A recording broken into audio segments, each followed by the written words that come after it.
sports team? That's so cute!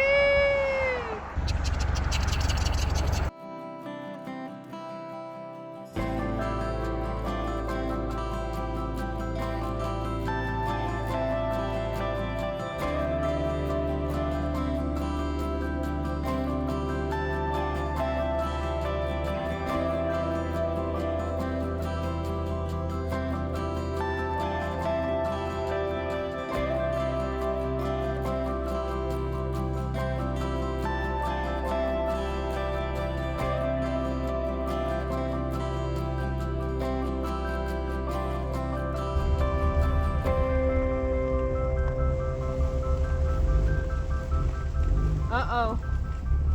Oh no, don't stop, don't stop, don't stop. We could have gotten out of this. The traction control killed all power and we are stuck now. If we just had power to the wheels, a little bit of sliding is not the end of the world. Oh, are we in this side? Oh, we are stuck in. Shit.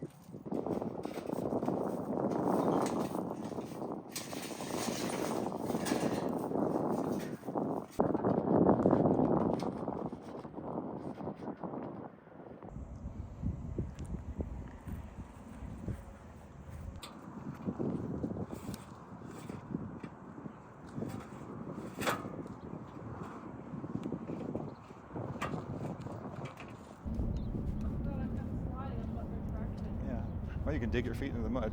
So maybe we both come from the same point together. And we can rock it. See how rocking gets it going? Love to see if someone has a truck. Well, we haven't tried. We haven't even started the car yet. So we have options still. We haven't actually tried to spin the wheels yet. And that's on purpose.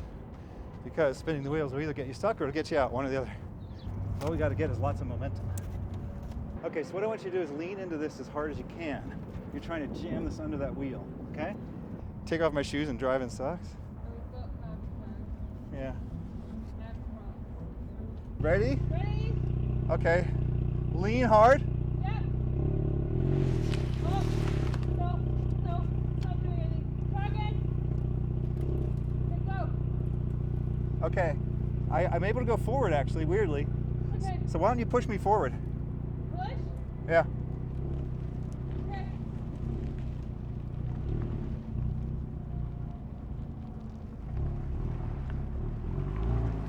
Oh no, you're getting stuck. Yep. Shit, we need a tar truck. Well, forward was no longer working.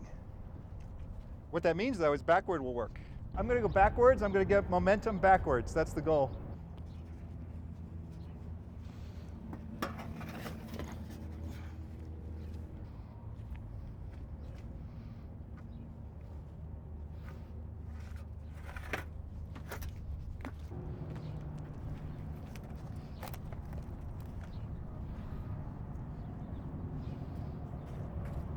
I think for this one, you could just lean on the front of the car.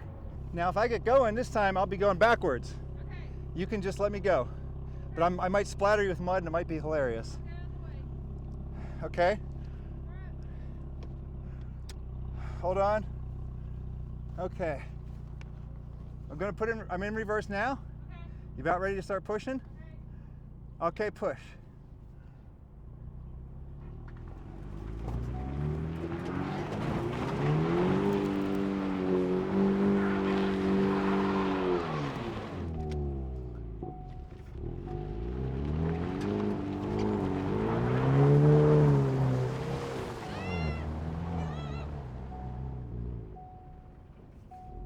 All right, here we go.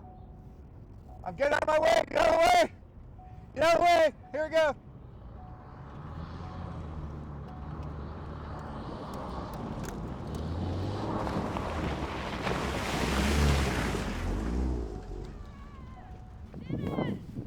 That's how you do it. Now, where are my shoes? I'm gonna walk down there.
Oh no!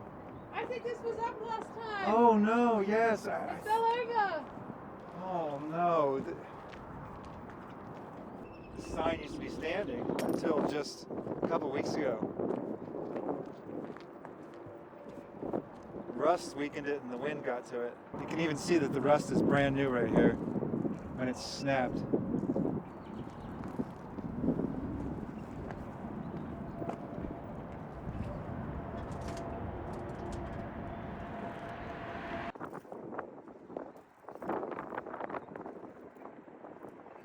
There are some things that have changed since last time we came through here.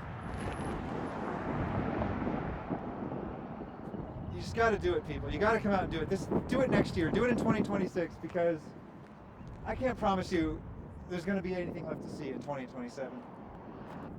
You got to get out there and enjoy your life. Enjoy Route 66, because everything is temporary.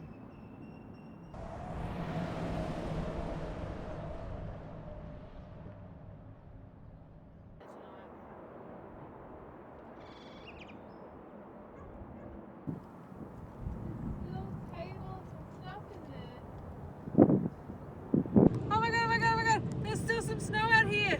Oh my god. Oh my god. Oh my god. Oh my god. Oh my god. You want to play in the snow? Yes. Yes. Yes. Oh my god. Oh my god. Oh my god. Ah, the snow. The snow. Ah. Oh my god. The snow. Oh my god. We're in New Mexico. Oh my god. Oh my god. Oh my god. Look at this stuff! Oh my god!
What do you think, Wasteland fans?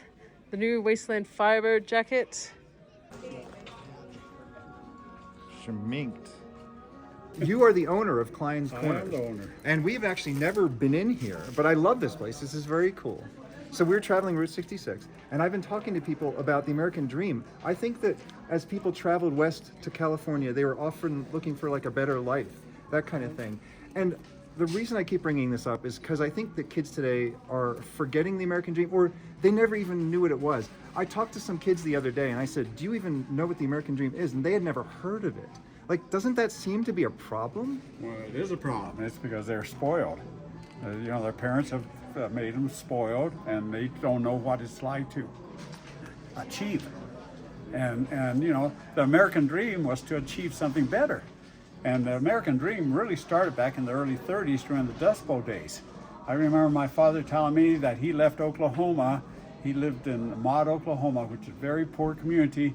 In 1933, he left there and hitchhiked his way all the way to California and became a dishwasher in California. And then eventually he liked Albuquerque when he stopped off, so he came back to Albuquerque and settled in Albuquerque, and that's how he ended up, creating the American dream. And he taught us how to work. That's the main thing. I feel like the previous generations to mine worked very hard so that I could be spoiled. And they did teach me to work, but I feel like maybe some people in my generation are not even teaching the kids to work. It's just take everything for granted. It'll be fine. But I don't believe that's true. I think society will crumble unless we learn to work, unless we learn not to take the American dream for granted. We have the most prosperous country in all of history, but that could change in just a generation.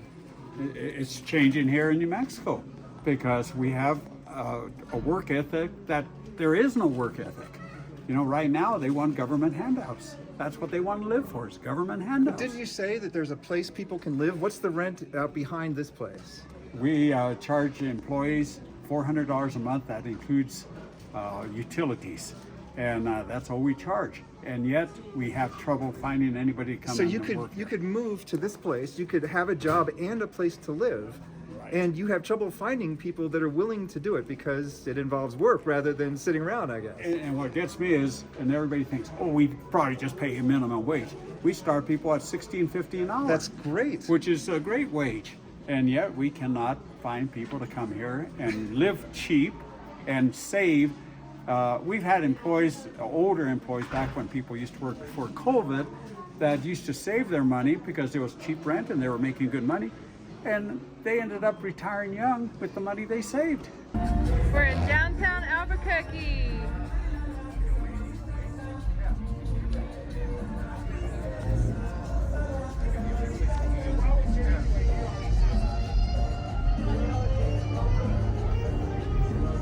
You're an American citizen, right? Yes, I am.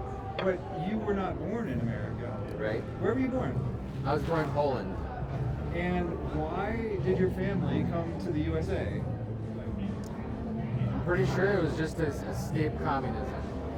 When kids go to school, especially if they go to college, they train them in, for lack of a better word, Marxism. And I went to college. I was trained in Marxism, I can tell you. I learned all about Marxism in college. They don't really teach about capitalism, free market economics, anything like that, even though this country is based on that stuff. It's definitely hard for me as a Polish immigrant to accept communism or socialism or anything like that because of all the things my dad told me growing up. He thought it was the same as fascism and Nazism, and I think that's a very common Polish perspective on it. They don't really see it as really any different. It's all control, totalitarianism, authoritarianism. So like from the left, there seems to be a lot of not a lot of encouragement of free thought. Like if you question something, you're shamed for that. Even questioning it. Forget about disagreeing. That's then you're written off or canceled. It's a fight for power by both sides. So it's they have basically no incentive to be objective or honest about things. Everyone's like catastrophizing about the other side. Your priority is either truth or it's an agenda. Like you have to pick one. So in politics, it ends up being an agenda. So they will twist the truth as much as they need to get the power or the votes or whatever, the influence. But if you care about truth more than agenda, then you're willing to question yourself. You're willing to, look for biases within your own thinking and stuff like that. You're trying to be more objective and listen to both sides and accept that nuance or that complexity that is there.